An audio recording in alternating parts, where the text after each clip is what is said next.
Let me remind you, Africa remains attractive. Why is Africa so attractive? Throughout the ages, it has always been attractive. It was attractive to the Portuguese and the Spaniards, but I'm not going to say that. It was attractive to the Arabs, but I'm not going to say that. It was attractive to the Jews, but I will not say that. What I'm going to say that is attractive again. It is so attractive that every 2 years the Japanese call our leaders to Japan. That is how attractive Africa is. They call them to Japan in order to discuss how Japan is going to work with Africa for the benefit of Africa. I do not believe it.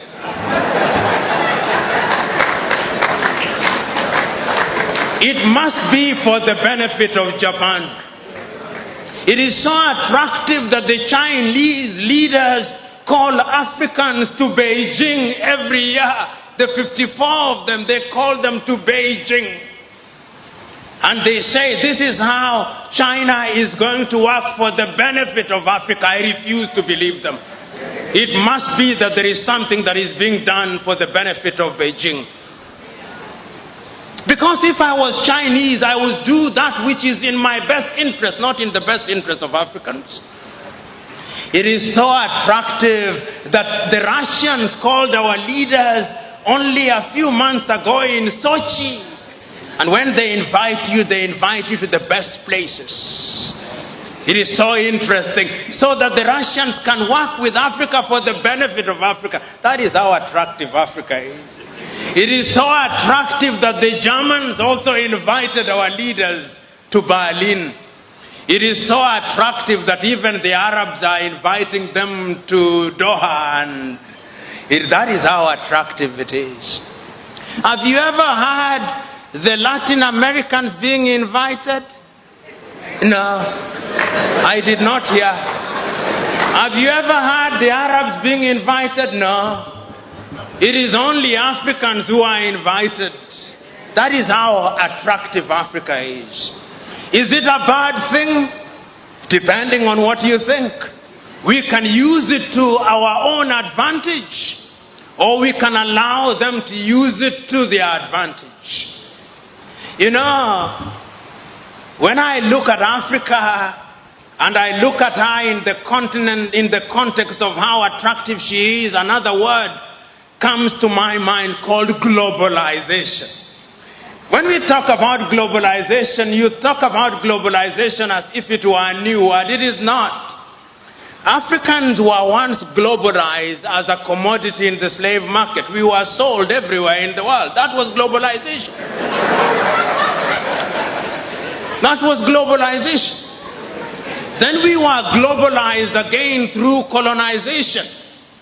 Then we were globalized again through neo-colonization. Now we are being globalized in the context of opening our markets. It is Mwalimu Julius Kambarage Nyerere who in one of his many enlightened moments said, when I hear the Europeans saying that we should open our markets in the name of globalization and they say that the rules are the same, I laugh, Mwalimu said. And he said, it is like a boxing match. The rules are the same. But you don't put a heavyweight boxer and a lightweight boxer and say the rules are the same. It is murder.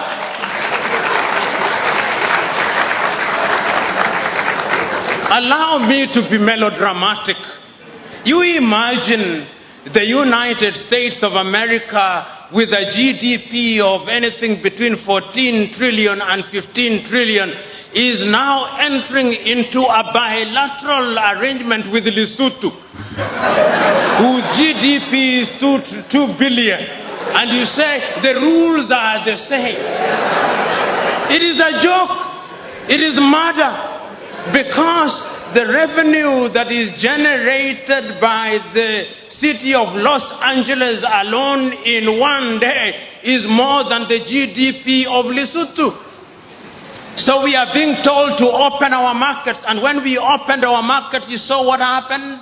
Our textile industries died. The large textile industries that we knew about in Kaduna, in Nigeria, died. Our cotton industries died. Our sugarcane industries died. Our waters, even water nowadays, water.